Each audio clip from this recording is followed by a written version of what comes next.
Hi అండి. నేనిప్పుడు కిచిడీ చేస్తున్నాను. ఫస్ట్ టైం చేస్తున్నానండి. దానికోసం 2 గ్లాసులు ఈ గ్లాస్‌తో 2 గ్లాసులు బియ్యం తీసుకున్నాను. 1 గ్లాసు పెసరపప్పు తీసుకున్నాను. 2 గ్లాసులు బియ్యం అయితే 1 గ్లాసు పెసరపప్పు. ఇవి బాగా వాష్ చేసేసుకొని నానబెట్టేసుకుందాం నీళ్లు పోసుకొని. ఇప్పుడు పొయ్యి మీద కుక్కర్ పెట్టుకొని ఒక స్పూన్ ఆయిల్ వేస్తున్నానండి.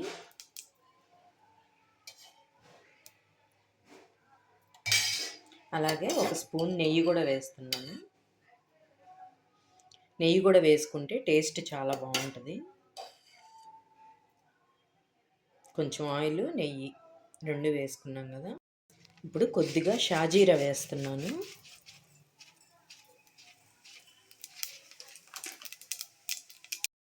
కొంచెం చెక్క, 2 లవంగాలు, 2 యాలకులు, 4 లవంగాలు వేస్తున్నాను.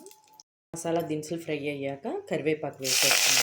ఇప్పుడు పచ్చిమిర్చి ముక్కలు వేసేస్తున్నాను. నెక్స్ట్ ఆనియన్ కూడా ముక్కలు వేసేస్తున్నాను. ఆనియన్స్ కొద్దిగా వేగాక అల్లం వెల్లుల్లి పేస్ట్ వేయాలండి. ఆనియన్స్ కొంచెం వేగినాయి కదా, ఇప్పుడు అల్లం వెల్లుల్లి పేస్ట్ వేసేస్తున్నాను. ఈ అల్లం వెల్లుల్లి పేస్ట్ కొంచెం వేగాలి.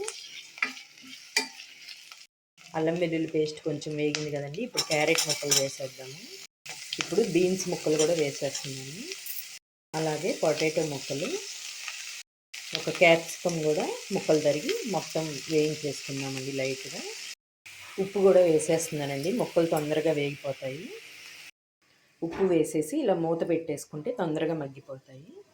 కూరగాయ ముక్కలన్నీ కొంచెం మగ్గినాయి కదా, ఇప్పుడు టమోటా కూడా వేసేసుకుందాము. టమోటా కూడా బాగా మగ్గిపోయేదాకా మూత పెట్టేసుకుందాము.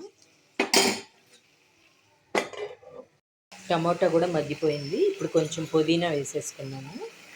కొంచెం కొత్తిమీర కూడా వేసేస్తున్నానండి. కొత్తిమీర పుదీనా వేసి కలబెట్టేశాక కొద్దిగా ధనియాల పొడి వేస్తున్నానండి. ఇప్పుడు మనం కడిగి పెట్టుకున్నాం కదా, నానబెట్టుకున్నాం కదా పెసరపప్పు బియ్యం, ఇవి నీళ్లు తీసేసుకొని ఈ బియ్యం మొత్తం కుక్కర్లో వేసేసుకుందాము. బియ్యం మొత్తం వేసి ఒకసారి మొత్తం కలబెట్టేసుకుందాము. కొంచెం పసుపు కూడా వేసేస్తున్నానండి. ఇక్కడే కొంచెం కారం కూడా వేస్తున్నాను. నేను కారం చాలా తక్కువ వేస్తున్నాను. ఆల్రెడీ పచ్చిమిరపకాయలు వేసాను కదా, అందుకని నేను తక్కువ వేస్తున్నాను. మీరు కావాలంటే కొంచెం ఎక్కువ వేయండి. ఇప్పుడు మనం 1కి 2 చొప్పున నీళ్లు పోసుకుందామండి. బియ్యం ఎన్ని పోసుకున్నాము, బియ్యం పెసరపప్పు దానికి డబల్ వాటర్ పోసుకోవాలి. ఇలా 1కి 2 చొప్పున ఎసురు పోసాం కదండి. ఇప్పుడు మనం ఇక్కడ ఉప్పు చూసుకుందాం సరిపోయిందో లేదో.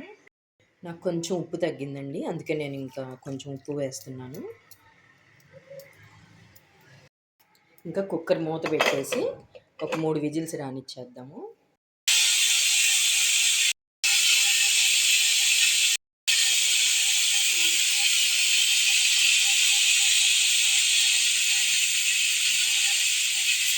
ఇంకా 3 విజిల్స్ వచ్చినాయి కదండి, స్టవ్ ఆఫ్ చేసుకున్నాము. ఇదిగోండి కిచిడీ రెడీ అయిపోయింది. పొడి పొడిలాడుతూ హెల్త్కి చాలా మంచిది. అన్ని రకాల కూరగాయలు పడినాయి కదా ఇందులో, పెసరపప్పు కూడా వేసాం కాబట్టి చాలా మంచిదండి. టేస్ట్ చాలా బాగుంటుంది. ఒక్కసారి ట్రై చేయండి. నా వీడియో నచ్చితే లైక్ చేయండి, షేర్ చేయండి, కామెంట్ చేయండి. బాయ్.